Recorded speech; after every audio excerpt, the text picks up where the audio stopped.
Ever wondered what it takes to rise to power in today's Republican Party? The answer might surprise you. In the current political climate, the pursuit of power appears to stand taller than principles. Take Glenn Youngkin, for example.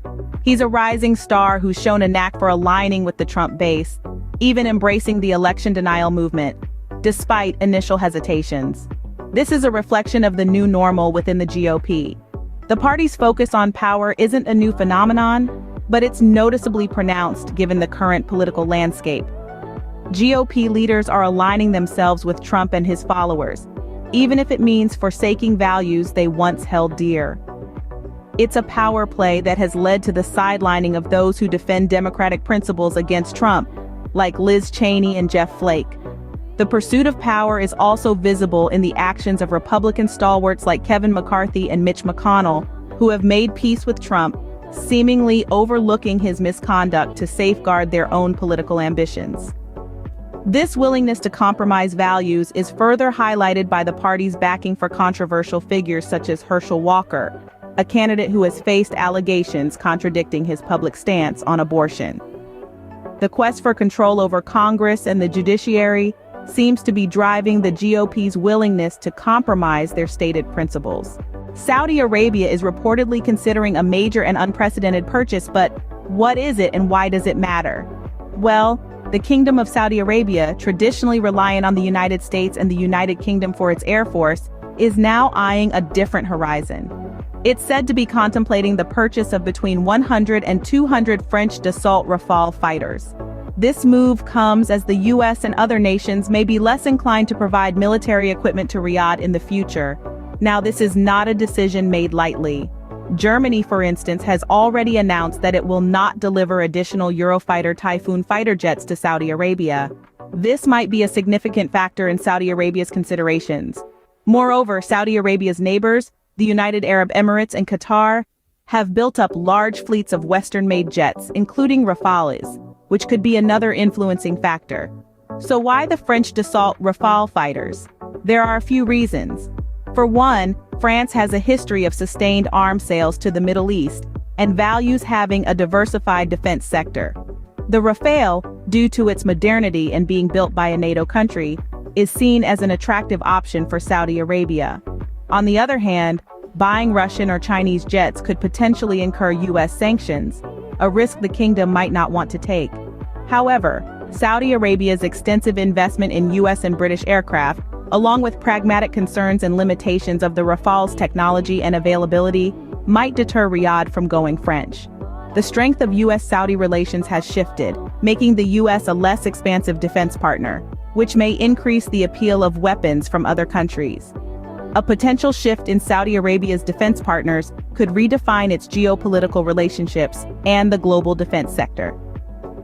This potential purchase could be a sign that Saudi Arabia is looking to diversify its defense partnerships, a move that could have significant implications on the global stage.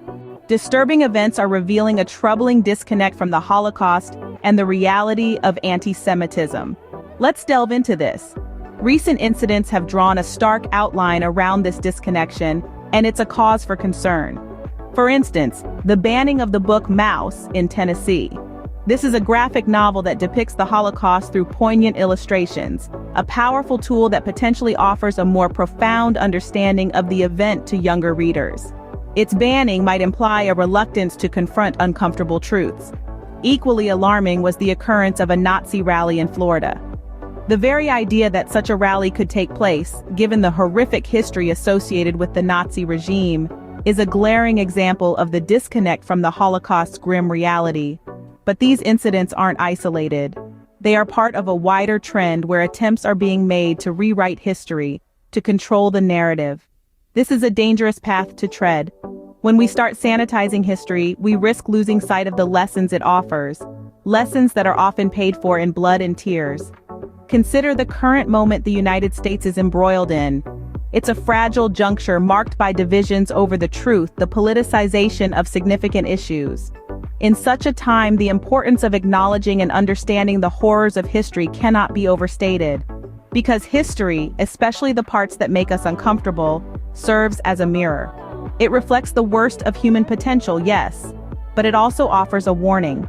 A warning that if we're not careful, if we don't learn, we might repeat the same mistakes. A warning that's particularly pertinent in these fractious times. In an era marked by divisions over truth and politicization, recognizing and understanding the horrors of history have never been more crucial. Now, let's take a moment to summarize what we've learned. The GOP continues to prioritize power, often foregoing principles, a strategy that has seen leaders aligning with Trump's base and election denial movement.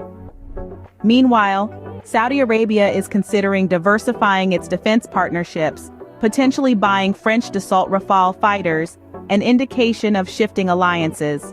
Lastly, a troubling disconnect from the Holocaust is emerging, with attempts to rewrite history and control narratives leading to societal misunderstandings.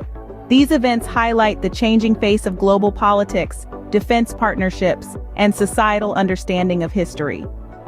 Stay informed and continue to question what you hear and see.